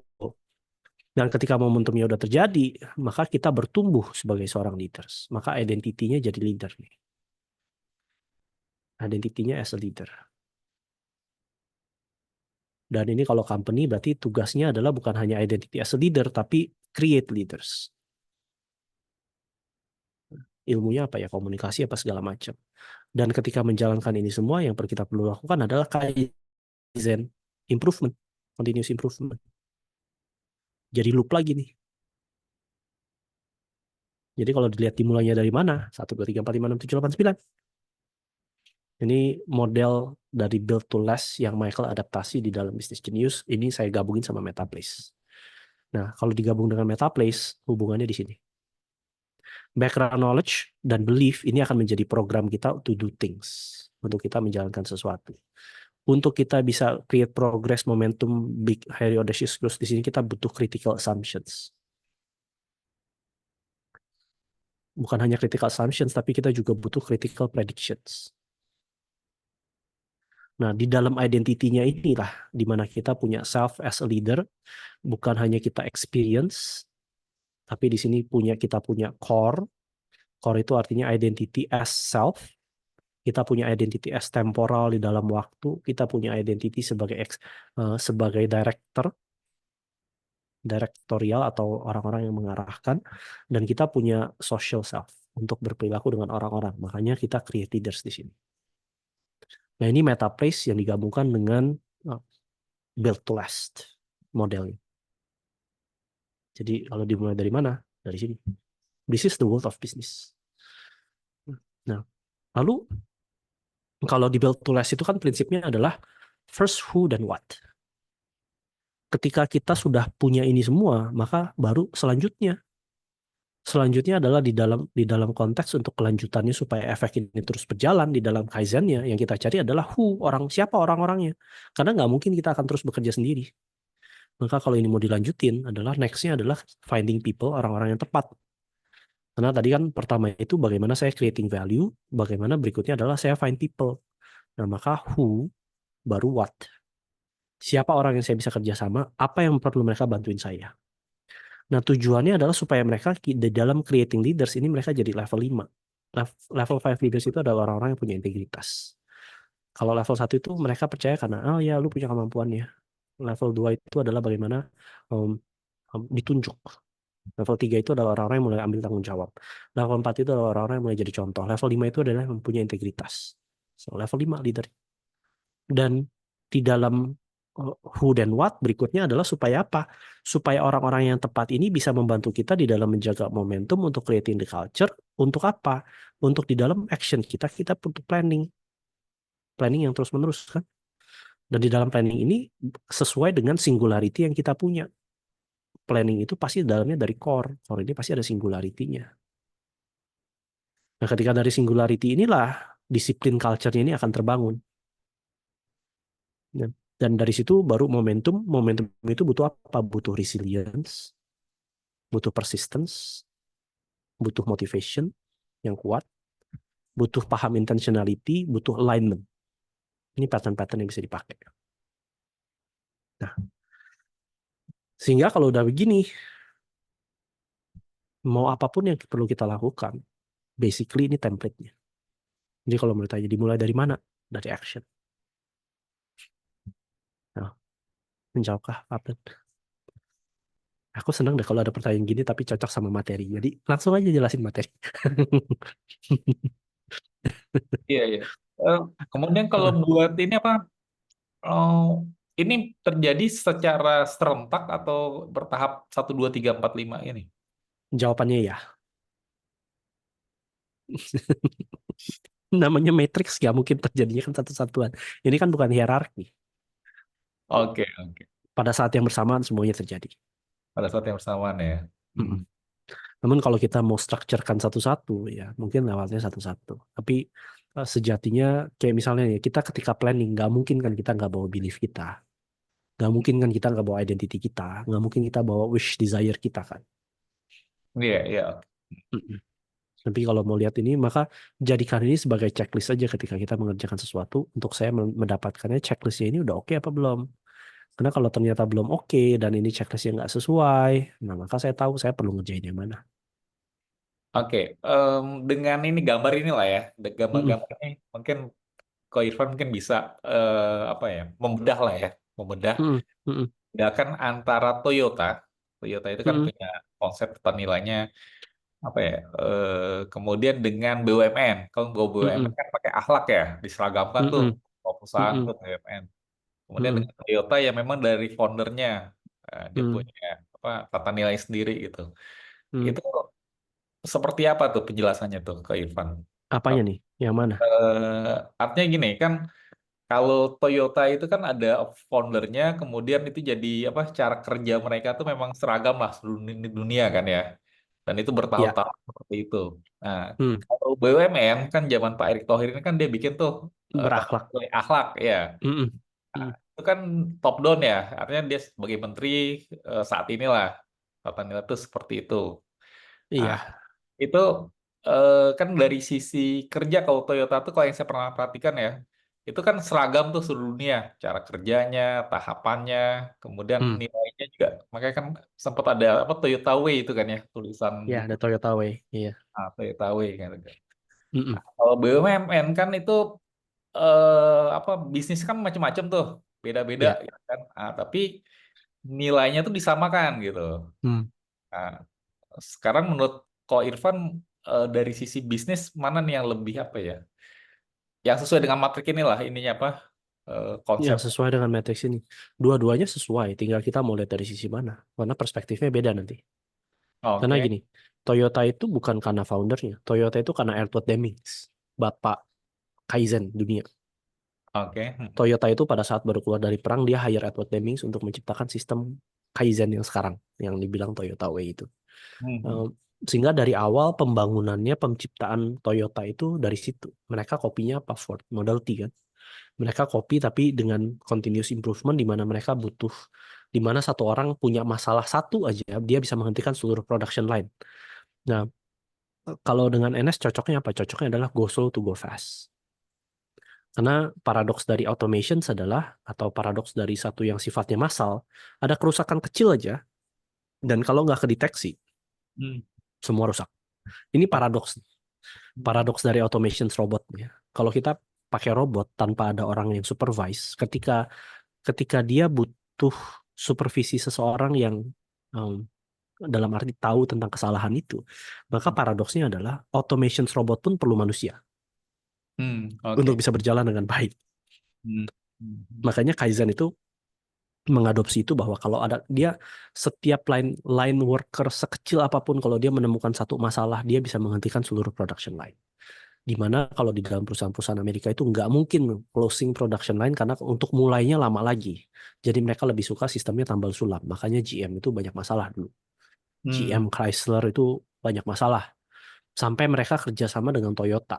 Mereka kerjasama dengan Toyota itu kalau nggak salah dulu untuk bikin Chrysler apa ya. Mereka sempat kerjasama sama Toyota. Itu dulu salah satu pelajaran MBA, itu udah lama banget. Nah, sampai mereka belajar di Toyota Way. Nah, sedangkan kalau di Indonesia, kebetulan aku diminta untuk ngajar di Corpu kan, tentang berakhlak ini. Nah, berakhlak itu apa? It's a value. Nah, kelemahan dari value apa? Kelemahan dari value adalah dia sedang berusaha menciptakan, yang berusaha diinstal itu apa? Metaplace-nya kan. Yang berusaha diinstal itu adalah belief-nya. Namun cara penginstalan belief-nya, tiap orang yang ngajarin berakhlak itu beda-beda. Nggak sama. Bahkan orang yang nerimanya pun nggak sama. Bukan dibangun dari... Aku nggak tahu kalau culture-nya ya, karena kan tugasku adalah hanya mengajarkan. Tapi dari feedback yang ku dapat, kadang-kadang culture-nya nggak memungkinkan nih untuk berorientasi pada pelayanan. Karena stakeholders ya, kita ngambil contoh simple aja lah ya. Berorientasi pada pelayanan. Aku pengen ngomong institusi tapi ntar direkam, gue bisa kena UITE nih. Ya kan. Bagaimana mungkin dia bisa melayani masyarakat kalau masih ada tekanan dari atas untuk memenuhi kebutuhan atasannya? Iya kan? Nggak mungkin gitu. Akuntabel, oke. Akuntabel mau seberapa akuntabel? Yakin mau dibuka semua. Benar. Kompeten. Ya, sorry to say gitu ya. Kadang-kadang kerjanya masih lambat. Kenapa? Karena memang sumber daya manusia Indonesia itu nggak sebaik Singapura, nggak sebaik Malaysia. Sekompeten-kompetennya mereka di dalam level metaplace-nya, di dalam kebenarannya dia ya segitu-segitu aja. Kalau harmonis oke lah, masyarakat Indonesia itu masyarakat yang sangat kolektif. Harmonis itu bisa dengan mudah diciptakan. Walaupun di belakangnya mungkin pada ngegibah gitu, bisa lah. loyal selama ada uangnya loyal. Makanya kenapa mau jadi ASN, karena nggak bisa dipecat kan? Loyal pasti. Adaptifnya pinter. Adaptif dan kolaboratif, yang kadang-kadang saking pinterannya jadi kebablasan tuh. Adaptasi dan kolaboratifnya jadi kebablasan. Nah, jadi bedanya kalau Toyota itu kan dia mengambilnya langkahnya dari actions, baru dia masuk ke meta. Oh, Nah, oke. sayangnya berakhlak itu dari meta, diharapkan, ditrainingkan untuk bisa masuk ke dalam action, untuk jadi sebuah culture. Which is terbalik. Hmm, hmm, hmm. Jadi bukan artinya benar salah, enggak. Dua-duanya bisa works dari mana aja, karena tadi dibilang kan ini sesuatu yang sifatnya holarki, bukan sesuatu yang sifatnya tuh hierarki. Maka kalau bentuknya holarki, kita mau mulai dari mana aja bisa sebenarnya. Bukan sesuatu yang ini aku memakai kata kita, karena kita yang ngerti itu bisa. Kita yang sudah paham tentang neurosemantics, kita yang paham tentang meta coaching, kita ngerti, kita bisa. Dari action saya lari ke dalam why. Dari why saya jadikan sebuah actions. Penghalang-penghalangnya pun sebenarnya kita sudah punya resources, pattern-pattern untuk mengatasi itu semua. Tapi kalau saya mau ngajarin ini ke orang, saya diminta ngajarin lagi itu adaptif dan kolaboratif. Nah, ngajarinnya bisa. Tapi nanti di dalam strukturnya, karena yang saya ajarin itu adalah calon-calon pegawai-pegawai baru, ketika mereka nanti masuk ke dalam konteks culture disiplin yang sudah tercipta, apakah mereka bisa adaptif dan kolaboratif? I don't know. Oke. Karena atasan-atasannya bukan aku yang pegang. Aku nggak tahu tuh. Jadi itu sesuatu yang challenge-nya tersendiri. Walaupun kita tahu prosesnya, tetapi ketika kita membantu ini untuk install kepada orang, belum tentu juga itu bisa berhasil. Nah, makanya balik lagi, utamanya adalah sinergi antara meaning dan performance. Nah, sinergi itu yang membantu kita untuk bisa mensinergikan sebagai orang yang udah pernah belajar adalah ya pattern-pattern, pengetahuan-pengetahuan itu. Dan utamanya adalah nanti jadinya ya self-actualization kan. Balik lagi ke situ. Ini kita belum ngomong tentang authenticity, belum ngomong tentang productivity, belum ngomong tentang unleashing leadership, belum ngomong tentang potential, belum nih. Ini baru model ini aja. Jadi butuh banyak sekali pengetahuan, dibutuhkan banyak sekali latihan untuk kita bisa melakukan apa yang mau kita lakukan dalam bisnis. Dan gak ada jalan lain. Jalan lainnya adalah yang melakukan. Jadi kalau ditanya dari mana, bisa dari mana-mana. Oke. Make sense? Oke. Memang kalau belajar neurosemantics itu jawabannya ngambang semua. Nggak ada yang ini loh jawabnya. Iya, Mbak Rani. Kak Irfan, kalau ini itu ada referensi dari NS atau bukan ya? Ini Yang 1 sampai ini 9. gabungan antara NS dan Build to Last sama level 5 leadership-nya Jim Collins. Oh, bisa begini ya, dengan Kak Irfan bisa digabungin ya? Tepatnya aku belajar dari Michael. Jadi ini bukan kepintaranku, aku belajar dari Michael. Tadi saya kelewat satu itu, Michael itu marah sekali karena apa ya Kak Irfan? Kalau kita nggak punya integrity. Nggak punya integrity itu seperti apa Kak Irfan? Nggak punya integrity itu misalnya menawarkan sesuatu barang yang kita anggap sebenarnya kita tahu nggak ada value-nya, tapi kita gembor-gemborkan value-nya sebagai sesuatu yang luar biasa. Contohnya? Contohnya barang apa yang terakhir yang aku beli yang aku kecewa luar biasa? Bangku. Barang di TikTok lah. Oh iya, bangku. Kemarin aku beli bangku ergonomis 1,3, 1,4. Baru pakai berapa bulan rusak. Akhirnya aku pakai bangku pink tuh. Bangkunya Elena aku pakai. Yang harganya cuma 900.000 tapi jauh lebih kuat. Ya, mungkin itu, kemarin nggak dicek itu untuk weight berapa kok Irfan? enggak. Jangan.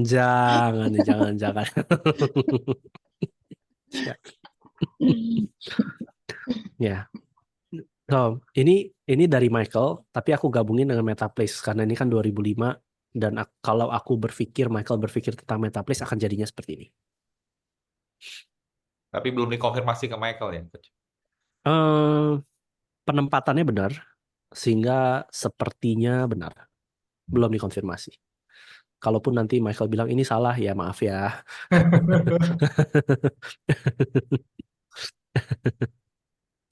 Ya, begitu. Hmm.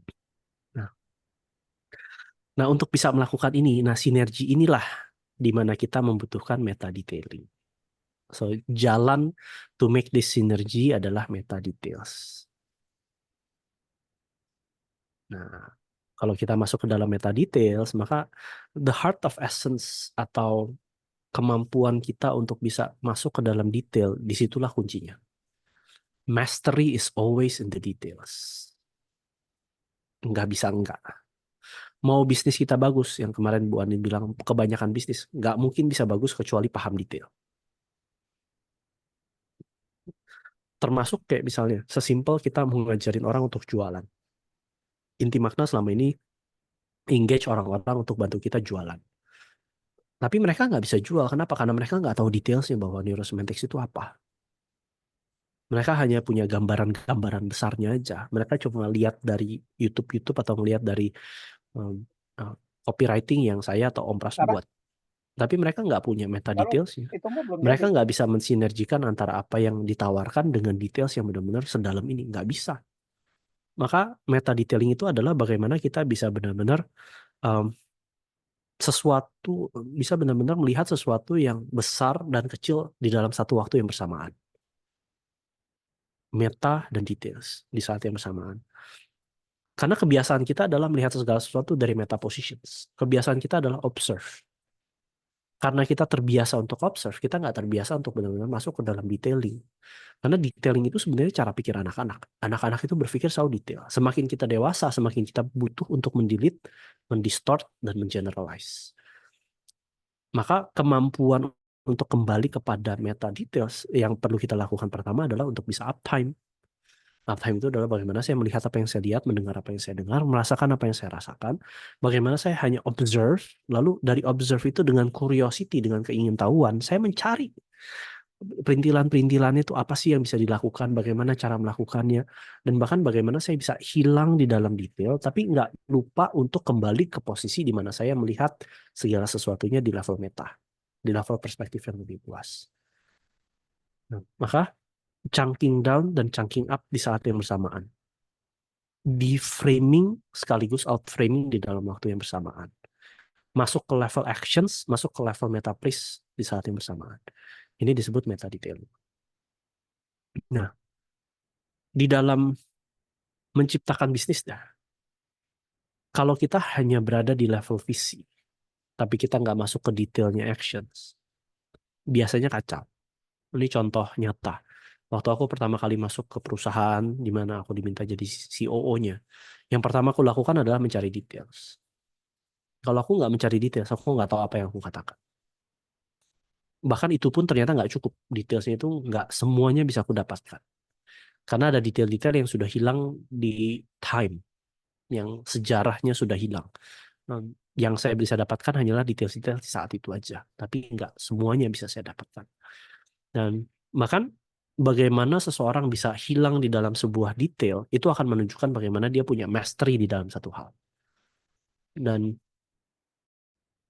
mastery itu kan dibilang butuh waktu latihan.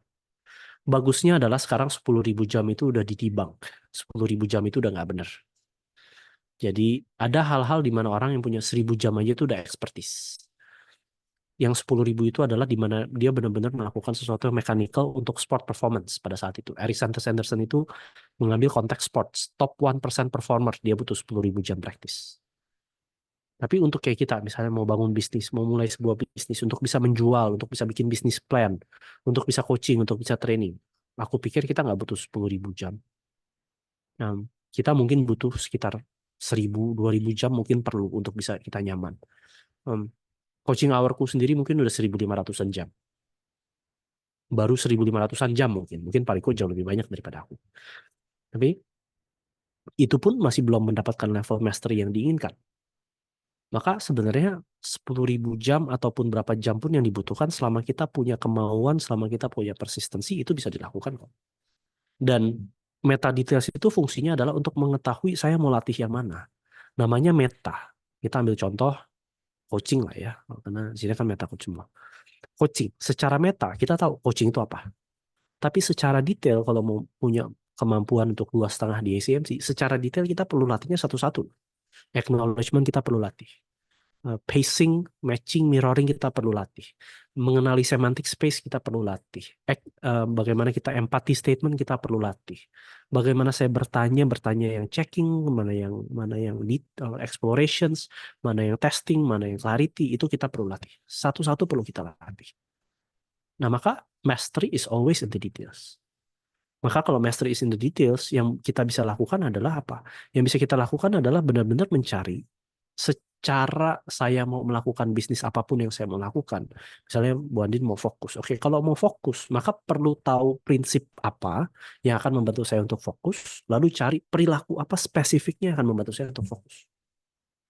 Kalau misalnya ini adalah tentang satuan-satuan, bahkan bukan hanya untuk fokus dalam pekerjaannya, untuk bisa memilih satu bisnis yang mana yang mau difokusin aja, itu pun butuh keterampilan. Maka secara garis besarnya tahu kenapa mau memilih satu untuk bisa fokus, secara detailnya kemampuannya apa aja. Kalau kita breakdown secara detailnya, kemampuan untuk memilih itu kan banyak. Memahami value, memahami kriteria, lalu mencocokkan value dengan kriteria, memahami pro dan kontra, lalu menggauging pro dan kontranya, diberi nilai satu-satu. Lalu bagaimana saya bisa ngecek ekologis dari setiap pilihan-pilihan yang saya mau ambil. Bicara tentang resiko, baru akhirnya saya memutuskan. Itu baru untuk memutuskan. Belum di dalam mencari pro kontranya itu, kalau bisnisnya banyak, berarti kan pro dan kontranya itu semua pasti akan ada trade-off-nya. Nggak mungkin kita pro kontra itu semuanya langsung kelihatan jelas pro kontra. Nggak mungkin, pasti ada trade-off. Dan kalau semuanya bisa didapatkan di dalam satu bisnis, itu udah nggak ada dilema lagi. Nggak, pasti gampang milihnya. Tapi di mana kita punya banyak ego investment di dalam bisnis-bisnis yang kita punya, pasti trade-off-nya itu akan punya challenge tersendiri. Maka masuk ke dalam detail dari setiap bisnis, apa yang saya sukai, saya punya singularity-nya nggak di situ, saya punya persistensinya nggak, punya skill-nya nggak, sesuai nggak dengan reward-nya, sesuai nggak dengan apa yang didapatkan, sesuai nggak dengan value apa yang saya mau berikan. Itu aja udah masuk ke dalam detail-detailnya. Maka kita bisa menggunakan satu pattern yang namanya detailing business successes. Ini patternnya. So, detailing business successes patternnya itu seperti ini. Kalau saya mau melakukan sesuatu, entah bisnis, entah memutuskan, bikin bisnis plan, entah selling, entah apapun itulah. Yang kita perlu lakukan adalah mencari tahu prinsip apa yang ada di dalam dunia ini. Prinsip-prinsip atau belief-belief apa yang saya punya, yang saya mau jadikan sebuah sinergi antara apa yang saya ketahui menjadi sebuah perilaku sama. Dan cari 3-5 prinsip-prinsip atau nilai-nilai yang orang-orang yang menurut saya ahli pakai. Ini dengan kata lain sebenarnya kita bisa memodel. Memodel itu bukan artinya kita ngelihat langsung, tapi kalau mau dari buku juga boleh, mau dari pengalaman boleh, mau dari mana juga boleh. Satu, tentukan prinsipnya. Dari prinsip ini, yang kita cari adalah apa yang saya pahami. Apa yang saya pahami tentang prinsip ini. Nah, di sini fungsinya adalah ketika saya sudah merasa paham, bisa nggak saya memeta model, maka saya mencari kejelasan dari prinsip-prinsip yang saya pahami ini, yang saya rasa saya pahami, dan bisa nggak saya katakan secara succinct. Saya katakan secara singkat padat jelas.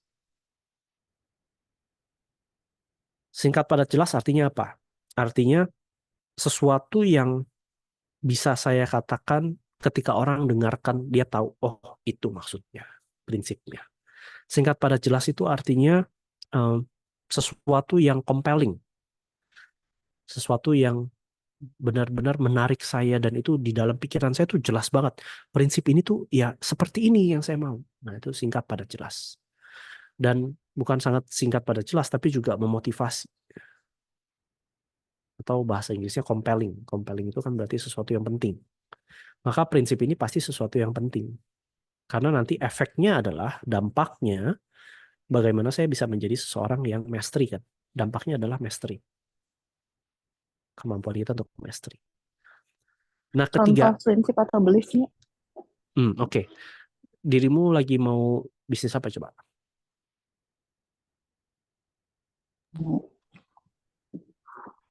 Bisnis coaching. Oke. Bisnis training and So, coaching. Oke, training dan coaching. So, maka dari training dan coaching, prinsip apa yang mau didetailkan supaya bisa jadi dampaknya itu mastery di dalam itu? Apa yang diyakini tentang business training dan coaching? Apa yang diyakini tentang Business training dan coaching. tiap orang butuh belajar untuk expand. Tiap orang butuh belajar. Oke. Nah, sekarang dari tiap orang butuh belajar itu, maka kalau misalnya mau dikatakan dengan succinct, apa yang ditawarkan dari business training dan coaching yang berani terhadap orang-orang yang mau belajar?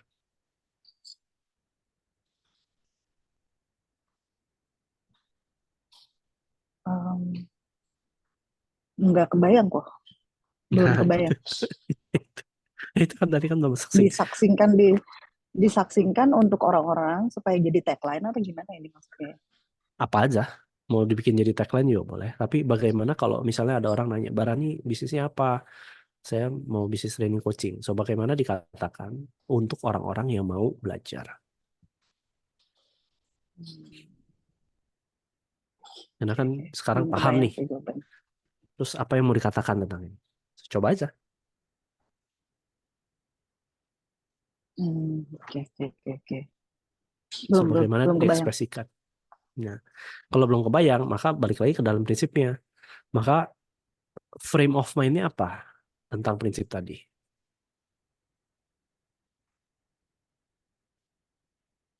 Frame of mind dari Frame of mind dari prinsip tadi. Semua orang mau belajar. Frame of mind-nya apa?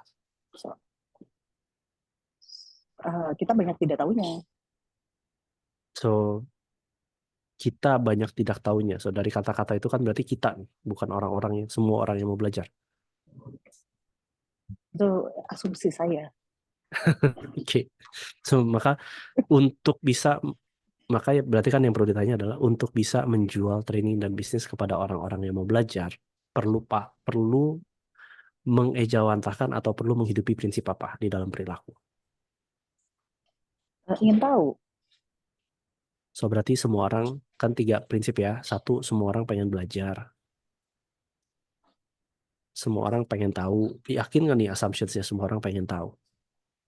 Ingin jadi lebih baik lah, bukan ingin tahu ya. Oke, semua orang ingin lebih baik. Oke. Dan ini aku lagi berpikir apakah ini prinsip, apakah ini assumptions. Karena kalau prinsip itu bentuknya begini nih. Prinsipku tentang meta coaching itu adalah ilmu coaching terdalam yang terbaik yang bisa membantu orang untuk mencapai potensinya. That's a prinsip. That's a belief.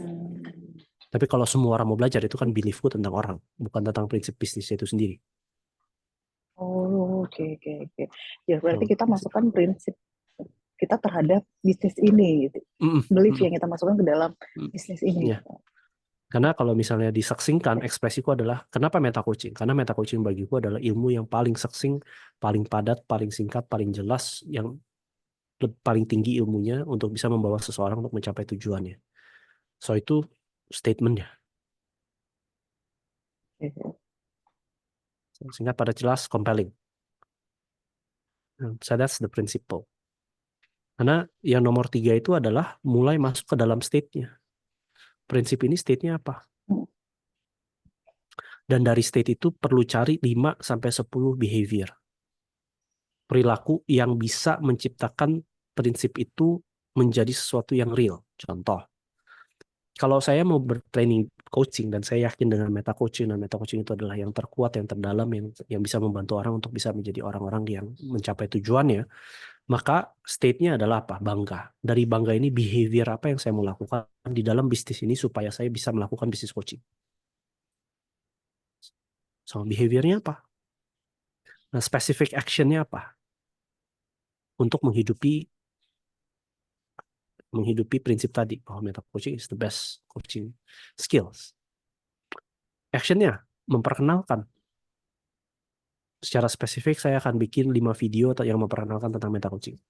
2, memberikan pro bono kepada perusahaan.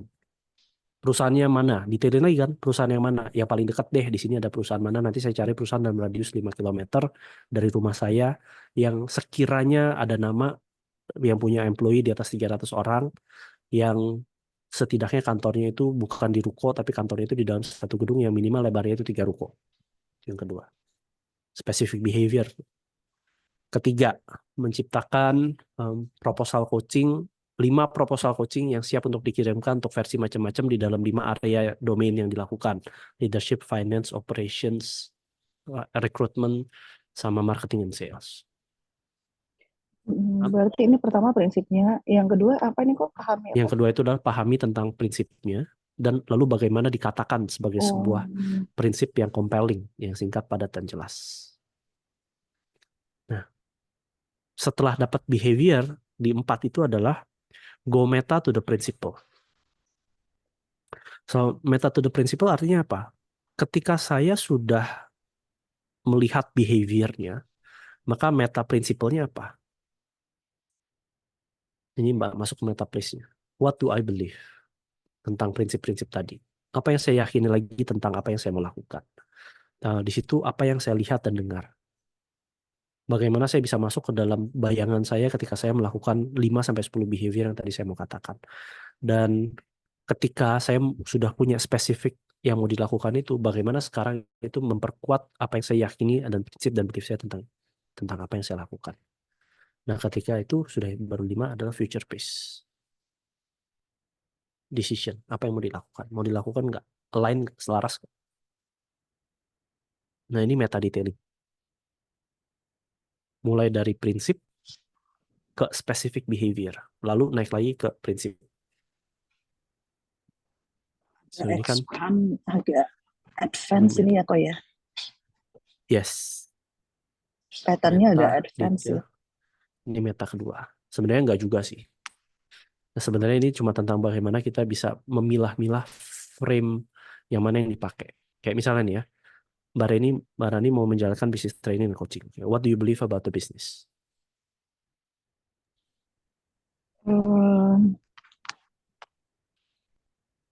What I do believe. Karena saya spesifik kan tentang marriage ya. Jadi concern saya adalah about bagaimana orang melihat pernikahannya sendiri. Oke. Bisa dipakai contohnya gini. Karena dia bisa pakai ahli ya. Ahli-ahli marriage, prinsip-prinsip apa yang dipakai oleh orang-orang yang ahli di dalam bisnis marriage training dan coaching? Ada nggak? Nah, itu belum saya survei itu kok. Prinsipnya. So, bayangkan aja. Apa sih yang konsep yang mereka pakai sehingga mereka itu sukses di dalam bisnis marriage and coaching. Marriage coaching and training. Kalau nggak ada kan guess. State itu kan, frame itu kan bisa kita guess. Kalau saya sih berpikirnya bahwa kita merasa self sebagai individu, maka kita bisa self terhadap pernikahan. Kenapa? Kita bisa apa? Kalau saya ngerasa self terhadap diri saya sendiri, maka saya bisa ngerasa self dalam pernikahan. Oke, dan bagaimana itu menjadi sebuah prinsip? Karena itu kesannya bukan itu tentang saya.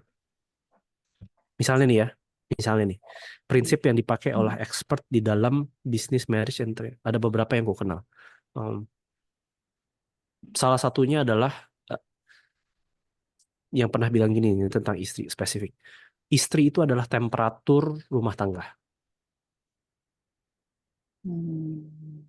Dan prinsipnya adalah bagaimana membuat istri bahagia akan menjadikan keluarga itu bahagia.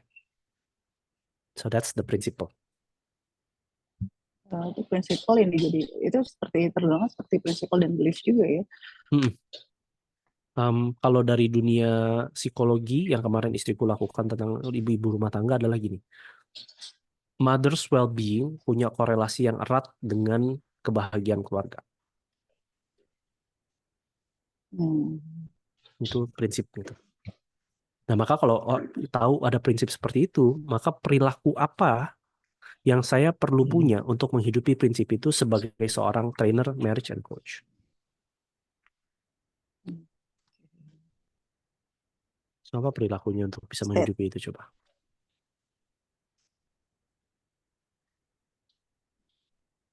Perilakunya.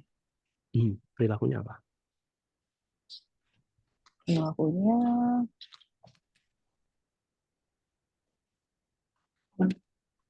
kok saya jadi ngeblank ya kok ya. Ini efek jet lag kayaknya nih. Efek jet lag. Ketinggalan kayaknya ilmunya di Indonesia. Nah, coba aja dipikirin deh. Karena itu sepertinya kan Iya, sebuah iya. prinsip. Ini contohnya ya prinsipnya. Itu kan tadi satu prinsip ya. Satu prinsipnya tadi adalah misalnya istri adalah temperatur kebahagiaan keluarga. So itu prinsipnya nih. So behavior apa yang perlu saya miliki supaya saya bisa menawarkan itu kepada orang-orang atau istri-istri untuk bisa menjadi agen kebahagiaan keluarga. So Oh, apa ini spesifik saya kebayang. behaviornya? Saya kebayang. Relationship is a bridge, not the battle. Nah, relationship is a that's a principle kan? Yeah, Ya marriage itu is a bisa. bridge, not That's a battle. that's a reframe. Nah, maka sebagai trainer dan coach untuk marriage dengan prinsip itu, apa yang perlu dilakukan supaya prinsip itu jadi real? Nah, Getting relationship, accept, so accept. accept apa? Detailin. Apa yang perlu di-accept supaya nggak punya battle tapi punya bridge? Apa yang perlu di-accept? Accept bahwa kita berbeda, suami dan istri itu pasti nggak mungkin sama karena mapnya pasti beda. Dalam hal apa berbeda? Detailin lagi. Value-nya, history, background knowledge-nya.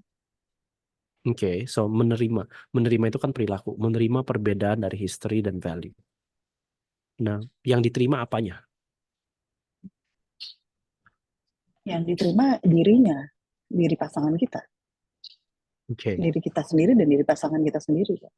Ketika kita bisa menerima diri kita, kita bisa menerima pasangan kita juga. So berarti itu dua perilaku tuh, menerima diri sendiri, menerima pasangan. Nah, secara detail bagaimana seseorang bisa menerima dirinya? Ini kan masuknya ke bagaimana menciptakan state-nya, bagaimana menciptakan meta state-nya, bagaimana di-apply ke dirinya untuk menerima. Itu perilakunya. Nah, kalau dari perilaku itu untuk menghidupi prinsip bahwa marriage is a bridge, not a battle, now what do you believe about all that ketika sudah melakukan? Sudah melakukan what I believe, setelah melakukan marriage is a bridge. Ya jadi harmonis ya. Harmonis. Kalau itu sudah dilakukan harmonis. Ya. So bersediakah melakukannya? Nah, ini hati-hatinya gini. Karena tadi kan pertanyaanku pertama sebenarnya adalah apa yang bisa dirimu yakini tentang prinsip untuk bisa berbisnis as a trainer and coach. Tapi prinsip yang dirimu berikan itu adalah prinsip tentang pernikahan itu sendiri. Bukan prinsip tentang bisnisnya. Jadi ini meta detailing di dalam your frame.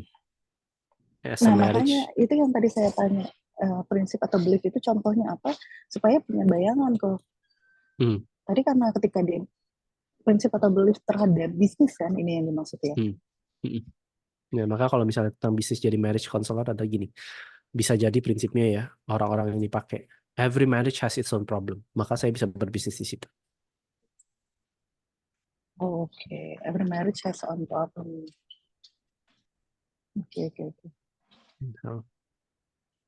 Atau misalnya di dalam bisnis ini saya yakin I have the tools. Prinsip saya adalah misalnya mau pakai NS lagi ya. Neurosemantics itu akan memberikan saya tool yang sangat kaya untuk menjadi seorang marriage trainer and coach. Maka apa yang mau dilakukan? Mastery apa yang mau didapetin? Itu meta detailing. Detailing business successes. Dan ini baru tahap 1 ya kawan-kawan. Karena tahap 2-nya adalah KPI. Butuh mikir itu deep banget ya Pak ya. Advance itu dalam artian mikirnya deep, nggak bisa surface aja. Nggak bisa.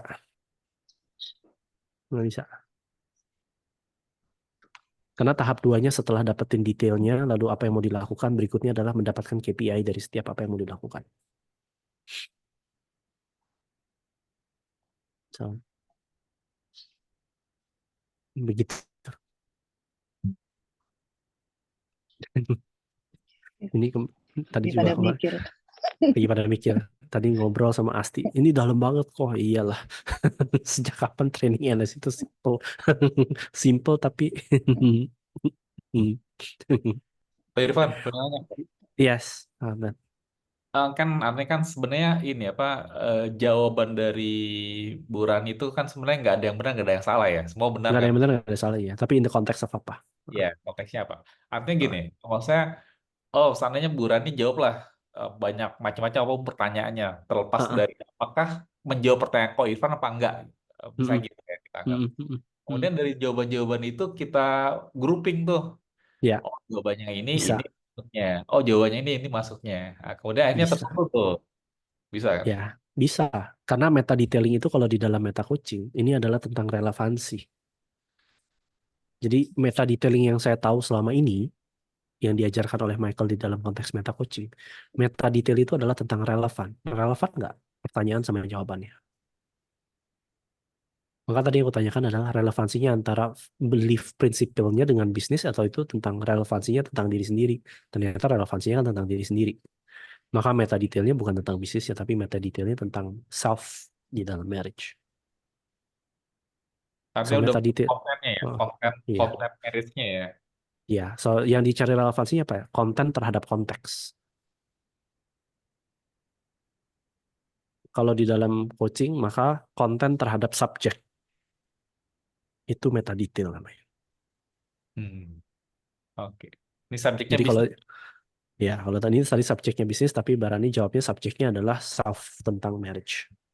Oh, Maka yang tadi Pak Abdan bilang, bisa nggak kalau kita grouping dulu? Bisa kalau ada waktunya. Nah, tapi kan nggak ada waktunya. Jadi tadi saya pikir ya udah jalan ya. oke. Nah, jadi tadi relevansinya adalah tentang waktu. Di satu sisi perlu memberikan contoh, di satu sisi perlu berpikir tentang waktu. Meta detail. Oke. Iya. Relevan tapi otomatis juga perlu ekologis ya. Jadi satu tuh ya. Ekologis itu udah pasti. Karena kalau Iya, nggak ekologis, pasti nggak akan dijalanin. iya. Artinya itu perlu dicekking juga kan? Apa nggak perlu? Perlu, pasti Iya. perlu dicek. Maka kan di dalam future pace itu sebenarnya ada pertanyaan ekologi juga di sini. Oke. Tanya ke Irfan, misalnya tadi Yes. yang ditanyakan apa ya, Bu Rani ya, itu Mm-mm. kalau misalnya ke Irfan yang ditanya Chat GPT, kemudian kita jadikan itu sebagai framework, kita bisa nggak ya? Belum pernah coba. Oh, Eh, belum. mm-mm. Aku lebih percaya Gemini sama Copilot sekarang daripada ChatGPT. Jadi lebih powerful lah kayaknya. Selama ini nanya Gemini sama ChatGPT lebih akurat Gemini. Gemini ya. GPT aku belum pernah puas makanya. Iya. Gemini Nggak itu ngomong lumayan. banget sama robot banget. Iya. Iya sih. Copilot lebih keren lagi. Ini karena istriku, salah satu keuntungan punya istri yang sedang ngambil S2, saya dapat Copilot yang pro. Jadi, dan dibayarin sama Untar, jadi aku happy-happy aja.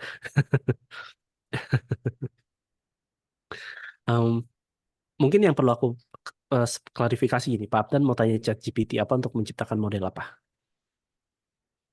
Misalkan tadi bisnis ya, kalau Mm-mm. Bu Rani kan ingin coaching dan training terkait dengan pernikahan ya, benar Mm-mm. ya? Ya. Mm-mm. Kemudian pertanyaan-pertanyaan ko Irfan tadi ditanyakan Mhm. ke Rani, ini ditanyakan kepada ini Chat GPT-nya. Tanyakan pada ChatGPT. Oh, Ya, oke. kemudian Chat GPT kan pasti akan ada jawaban gitu kan. Oke.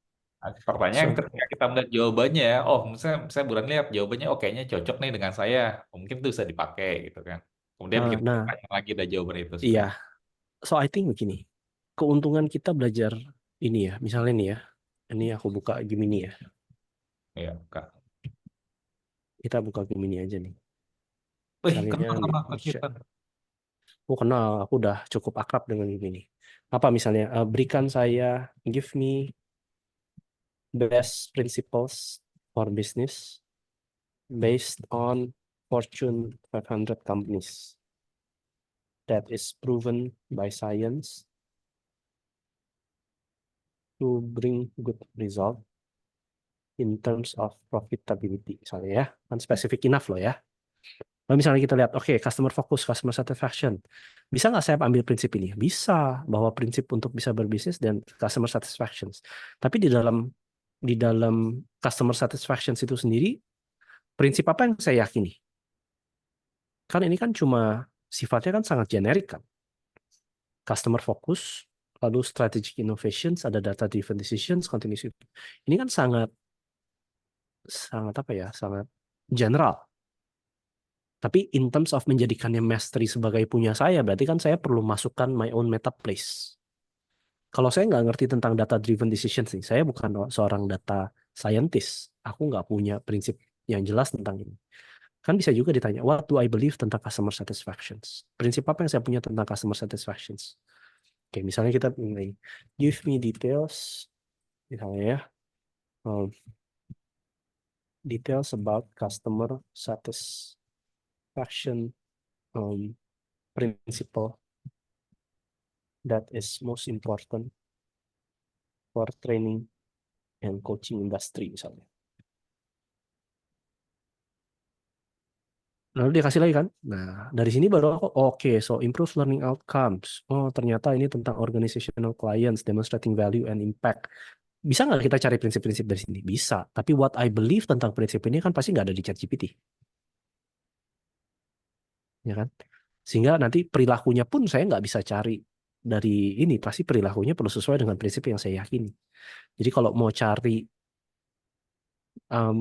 semua jawaban pertanyaan ini dari Gemini ataupun ChatGPT bisa nggak? Bisa, tapi belum tentu nanti akhirnya selaras sama saya. Karena pasti butuh human-nya kan. Oh, ini enggak. Oh. Tapi untuk cari referensi, untuk cari pengetahuan awal, I think it's very useful. Gitu. Ya, jadi Gemini itu sangat sangat useful lah. Ya, bahkan tadi aku cari kan kayak misalnya buat nulis tiap hari yang nulis leadership mindset, kadang-kadang aku pakai Gemini juga. Oke, what is the key leadership traits yang dibutuhkan untuk setiap orang? Tapi dari situ baru ketika bikin tulisannya, oh ini traits-nya. Apa yang aku yakini tentang tulisan ini, pengalamanku seperti apa yang bisa aku tulis. Itu menjadikan, I think Gemini, ChatGPT atau apapun itu sangat baik untuk memberikan kita referensi. But hanya di level itu. So, gitu. Oke, thank you. Oke, pertanyaan terakhir kalau ada. Kita hari ini masuk ke World, berarti besok Senin depan, karena besok aku ada APG di Bali. Ya, jadi aku akan ke Bali untuk ngajar APG. Yang mainnya ke Bali. Iya, ngajarnya bukan main, itu aku work istriku supaya bisa shop. Dengan istri? Enggak lah, aku work istri shop. Iya. Jadi Senin depan kita akan masuk ke dalam matrix meaning. Oh, oke. So, what's the meaning of business? Iya, sampai Senin depan, Pak Riko. Iya, saya di New York kebetulan. Nah, kan pas tuh, memang sudah waktunya. Pas banget. Banget. Pak Riko di New York. Sampai kapan, Pak? Tuh, Mbak Rani mau ke New York, silakan ketemuan ya. Oh, sampai hari Sabtu saya balik karena ada tamu dari Jakarta datang mau nginep di rumah, jadi Sabtu saya balik. Bu Rani? Minggu depan mungkin tanggal 24. Minggu depan. Rencana ya. Nggak ke DC ya, jadi nggak ke DC ya. Main ke DC lah. Seenggaknya main ke Philly, makan Philly cheesesteak enak. Berapa lama di New York? Ini mau ngomongin di DM aja kayaknya, Pak. Oh ya udah, oke, siap. Baik. Siap. Padahal kita mau bisa nitip apa ya di New York ya? Frank hot dog, ada halal guys. Sampai tanggal 30. Oh, siap. Ya gampang lah nanti. Enjoy lah kalian ya. So, terima kasih teman-teman, sampai jumpa Senin.